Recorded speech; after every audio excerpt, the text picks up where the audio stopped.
Hoy vamos a adentrarnos en el mundo de un autor que ha logrado que millones de lectores alrededor del mundo se pierdan voluntariamente en una mezcla de realismo, sueños, gatos y pozos profundos. Hoy vamos a hablar de Haruki Murakami. Haruki Murakami no es muy fácil de definir. Algunos lo consideran un surrealista, otros un realista mágico, y muchos simplemente un contador de historias que logra lo imposible, hacer que lo extraño parezca cotidiano. Sus novelas tienen algo que atrapa, que hipnotiza, que nos acompaña aún mucho tiempo después de haber cerrado el libro. Haruki Murakami nació en Kioto, Japón, en 1949, hijo de unos profesores de literatura japonés. Creció rodeado de libros, aunque él mismo sintió una conexión más fuerte con la literatura occidental. Y desde muy joven fue un lector ávido de cosas como Dostoyevsky, como Kafka, como Chandler. Esa mezcla de influencias marcaría de forma indeleble ese estilo narrativo tan particular de él. Antes de convertirse en escritor, Murakami abrió y dirigió un club de jazz en Tokio, junto con su esposa Yoko. Y este lugar no solo lo acercó más aún a la música, otra de sus grandes pasiones, sino que cultivó el tipo de atmósfera introspectiva y cargada de nostalgia que luego se plasmaría en sus novelas. Él mismo cuenta que una tarde, mientras veía un partido de béisbol en un estadio, tuvo una revelación. Él pensó que podía escribir una novela, y al poco tiempo lo hizo. Esa novela fue Escucha la canción del viento en 1979, que marcó el inicio de su carrera, y desde entonces Murakami no se ha detenido. Se ha convertido en uno de los autores más leídos y más traducidos del mundo. Murakami tiene un estilo inconfundible, donde la prosa sencilla y directa convive con estructuras narrativas más complejas y temáticas bastante profundas. Aunque su lenguaje es claro, casi minimalista, lo que permite que las emociones y las situaciones más desconcertantes se sientan cercanas, se sientan reales. Uno de los sellos distintivos de su narrativa es la naturalidad con la que introduce elementos fantásticos o surrealistas en contextos cotidianos. No necesita hacer grandes explicaciones, no necesita justificar nada. Un personaje simplemente puede encontrar un portal a otro mundo en la pared de su habitación y nadie lo va a cuestionar. La lógica en sus libros definitivamente no se impone. Lo importante es la experiencia emocional. Sus historias están llenas de silencio, de pausas, momentitos de contemplación. Su ritmo es muy pausado, muy reflexivo, y a través de esa lentitud el lector entra en un estado similar al de los protagonistas, una especie de trance, en el que todo parece a punto de desmoronarse, y a la vez muy natural. La primera persona es su punto de vista preferido. Los narradores suelen ser hombres en sus 30 o en sus 40, solitarios, desencantados, que se ven arrastrados por fuerzas que no comprenden del todo. Es esa voz introspectiva la que genera una conexión íntima con el lector. Murakami construye ese universo a través de símbolos recurrentes que se transforman en puertas hacia lo inconsciente, lo metafísico, lo emocional. Uno de los símbolos que más utiliza son los gatos. Están presentes en varias de sus obras como Kafka en la orilla o La crónica del pájaro que le da cuerda al mundo, o incluso en sus cuentos cortos, por ejemplo, precisamente El pueblo de los gatos. Estos animales representan lo misterioso, lo intuitivo, lo que transita entre el mundo físico y el mundo espiritual. Y a menudo los gatos aparecen justo antes de un cambio en la narrativa o como guías que acompañan al protagonista. También Murakami usa mucho los pozos y los espacios subterráneos que simbolizan una introspección. Por ejemplo, en Crónica del pájaro que le da cuerda al mundo, el protagonista baja a un pozo seco y permanece allí días enteros. Ese aislamiento, esa oscuridad, es una metáfora del viaje al inconsciente. Y lo mismo ocurre con túneles, sótanos, con habitaciones cerradas. Son lugares de transformación. Otras figuras recurrentes en la obra de Murakami son las mujeres misteriosas e inalcanzables. Son personajes elusivos, a veces que se sienten casi reales, que encarnan un deseo insatisfecho o una ausencia irremediable. En Tokyo Blues, por ejemplo, Naoko representa el dolor y la imposibilidad del amor. En 1,84, Aomame y Tengo son dos mitades separadas por mundos que deben reencontrarse. Estas mujeres no están del todo presentes, pero su influencia es total sobre el protagonista. Estos elementos no se repiten por capricho, de hecho crean un lenguaje simbólico que entrelaza toda la obra de Murakami. Y leerlo es reconocer esos patrones y entender que cada novela es una variación de los mismos acordes emocionales, como una pieza de jazz. Justo en ese tenor, la música es una parte esencial del universo de Murakami, y no solamente como una referencia cultural, sino como una especie de motor narrativo y emocional que se vuelve eje importante de la historia. Murakami, como ya dijimos, es un melómano declarado. Él escucha jazz, escucha rock, escucha música clásica, escucha pop con igual devoción. Y en sus libros, cada canción tiene un propósito. A menudo una pieza musical marca el tono de una escena o acompaña un recuerdo que es clave. Los personajes no solo escuchan música, la sienten y la incorporan como parte de su identidad. Justamente uno de los grandes ejemplos de este tema es Tokyo Blues. Por otro nombre recibe la novela Norwegian Wood. Está basada justo en la canción de los Beatles, enmarca toda la historia en la melancolía de esa canción. En Kafka en la orilla, el protagonista escucha a Beethoven y a John Coltrane. Y en 1,84 la Sinfonieta de Janáček sirve como clave para entender el mundo paralelo. Su escritura tiene como cierta estructura musical, si uno lo piensa. Hay una cadencia, hay una cierta repetición temática, como una variación sobre los motivos. Y su narrativa se parece más a una pieza de jazz que a una novela tradicional. Avanza en espiral, improvisa, repite y vuelve a sonar. Murakami también tiende a desafiar la noción de realidad. En muchas de sus novelas hay mundos paralelos, situaciones oníricas o situaciones metafísicas que conviven con lo cotidiano. Pero él no lo hace al estilo de la ciencia ficción tradicional, lo suyo es como más psicológico, como más sutil. En 1984, por ejemplo, los protagonistas se encuentran en una realidad alterna con dos lunas, sectas secretas, identidades llamadas los Little People. Y no te da una explicación por qué. Es un mundo que simplemente se siente como un sueño lúcido con sus propias reglas. En Kafka en la orilla, un personaje entra en un limbo donde el tiempo no existe, mientras que otro sostiene conversaciones con gatos y con soldados del pasado. Y todo esto es totalmente normal dentro de la lógica de la novela. Pero estas realidades alternas no son decorativas, son extensiones del alma de los personajes, son espacios donde ellos enfrentan sus miedos, donde buscan su identidad o donde buscan redimirse. Murakami no propone escaparse, propone reflejarse en esto. Si ustedes quieren empezar a leer a Murakami, de repente puede ser un autor un poquito complicado, un poquito desafiante, pero hay diferentes rutas. Por ejemplo, si ustedes quieren empezar a leerlo desde un punto de vista muy realista, muy emocional, muy emotivo, Tokyo Blues es por donde yo siempre recomiendo empezar. Es una historia muy humana, cero fantasía, explora los dramas de la juventud, la depresión, pérdida y el amor. Está una novela hermosamente escrita y ya vamos a hablar un poquito más al detalle sobre ella. Ahora, si usted se siente un poquito más aventurado y quiere saber más sobre lo que es Murakami en estado puro, le recomiendo que lea Kafka en la orilla. Es una novela con varias capas, con unos personajes súper bien hechos, olvidables y bastante simbólica. Aquí simplemente hay que suspender mucho la lógica, es más de entregarse a la experiencia y buscar no necesariamente la respuesta, sino los subtextos. Si incluso se quiere sentir un poquito más desafiado, empiece por 1,84. Son 3 volúmenes, es bastante larga, pero no tiene pierde. Una novela larga que mezcla thriller, filosofía y distopía. Es una obra bastante ambiciosa y bastante absorbente.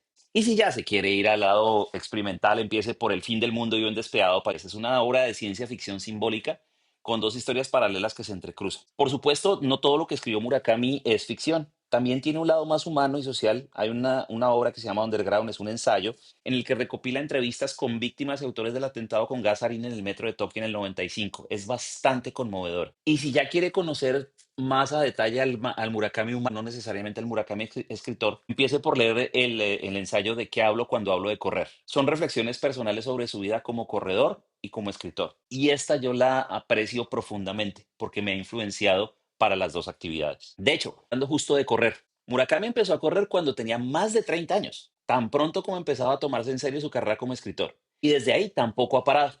Ha corrido maratones, ha corrido ultramaratones, incluyendo la prestigiosa maratón de Boston y una ultramaratón de 100 kilómetros en Hokkaido.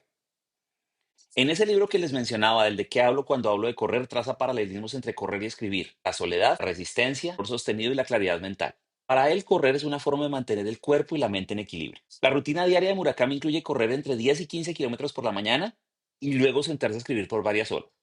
Evita la vida social, se acuesta temprano y tiene una vida casi de monje. Él mismo cree que esa constancia es lo que le ha permitido escribir novelas largas durante más de 40 años. Ahora vamos a hablar de tres de las obras más importantes de Murakami. La primera es 1Q84. 1Q84 es una de las obras más ambiciosas y más complejas de Murakami.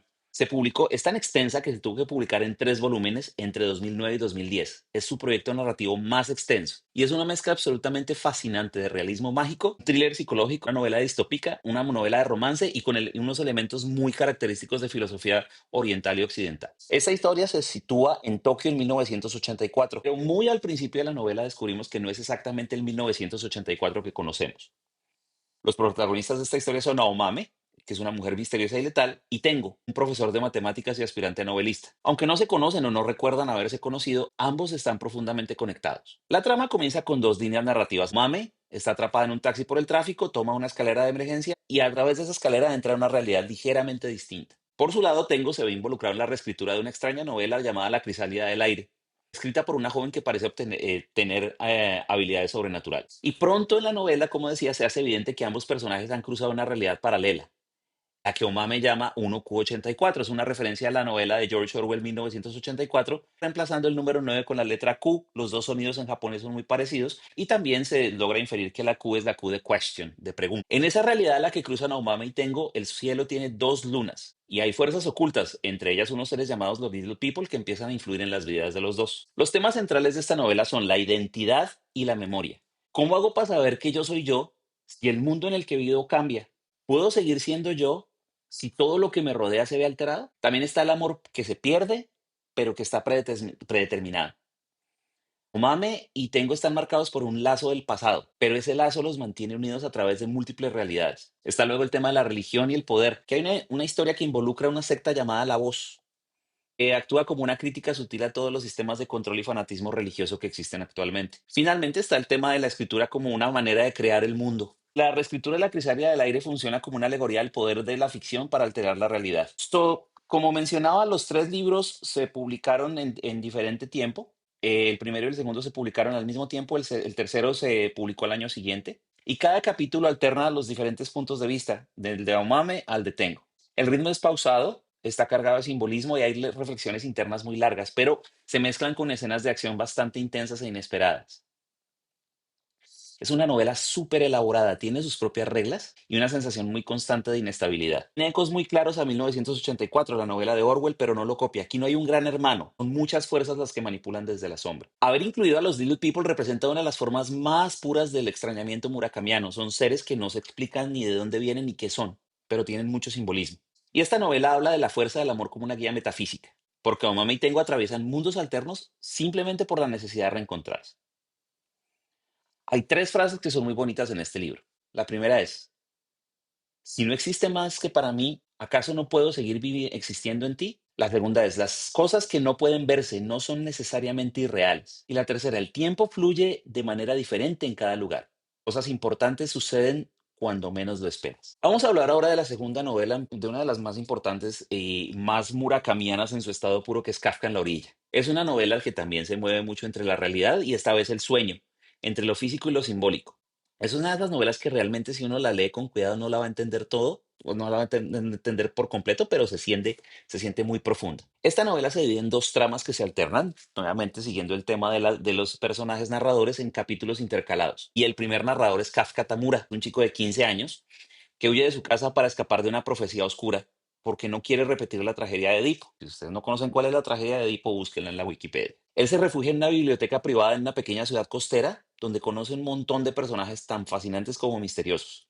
El segundo narrador es Satoru Nakata, que es un anciano que perdió la capacidad de leer y escribir tras un accidente en su infancia, pero ganó la habilidad de hablar con los gatos. Nakata emprende un viaje impulsado por una fuerza que ni él mismo comprende junto a un camionero llamado Hoshino. Ambas historias parecen bastante divergentes, pero se entrelazan muy simbólicamente y por debajo de la superficie con ecos temáticos, sueños, coincidencias, con conexiones que van tejiéndose muy poco a poco.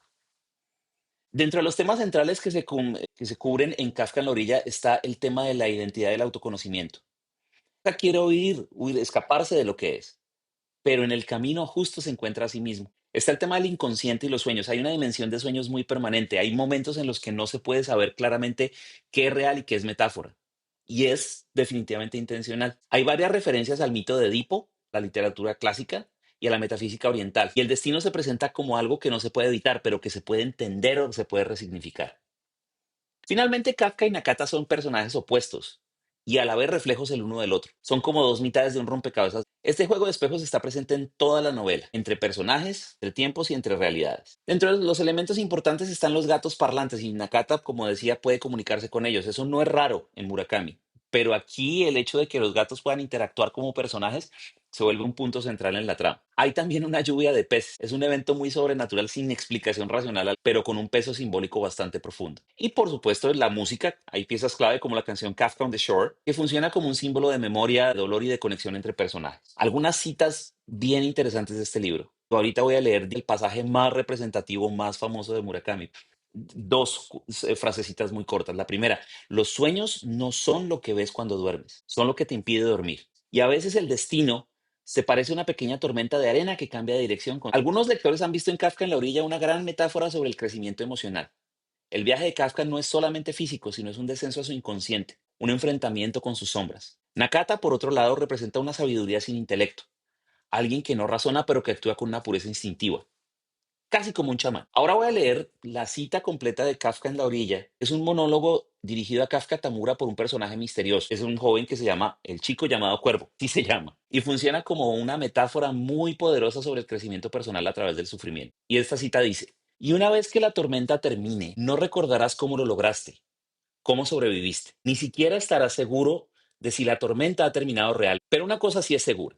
Cuando salgas de esa tormenta, no serás la misma persona que entró en ella. Y de eso se trata esa tormenta. Finalmente, voy a hablarles de esta hermosa carta de amor, la que me enamoró de Murakami, que es Tokyo Blues, que también se conoce como Norwegian Wood.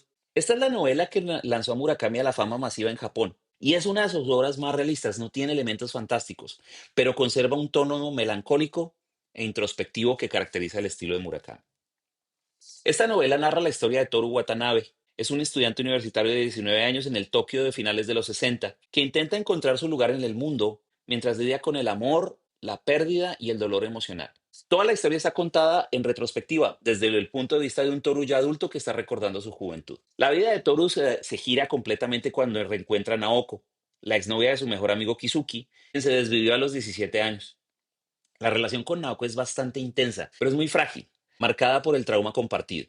Tan es así el tema del trauma que ella, Naoko, decide internarse en una clínica psiquiátrica. Y en paralelo, Toru conoce a Midori, una joven extrovertida y vital que representa todo lo opuesto a Naoko.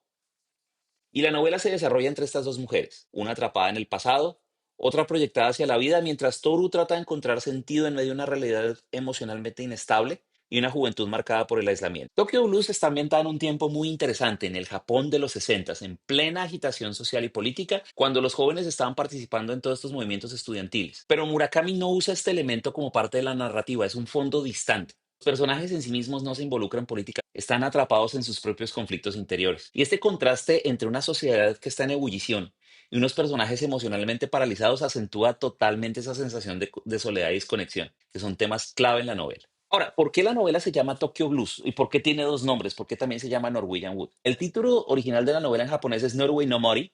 Se traduce literalmente como el bosque noruego y es una referencia directa a la canción de los Beatles Norwegian Wood, también con título This Bird Has Flown, que estaba incluida en el álbum Rubber Soul de 1965. Norwegian Wood es una canción supremamente melancólica, bastante ambigua, que sugiere una relación breve, fallida y un sentimiento de pérdida o desconexión emocional. En la novela, Naoko le pide a Toru que le tarare esa canción durante una caminata, y ese momento le queda grabado en su memoria como símbolo de un vínculo frágil entre los dos y de todo lo que van a perder. Ahora, la editorial que publicó esta novela en español decidió titularla Tokyo Blues, simplemente para captar el tono emocional de la historia. Íntimo, melancólico y pues por supuesto situada en Tokio. El blues hace el género, alusión al género musical, sobre todo al sentimiento, a la tristeza, a la pérdida.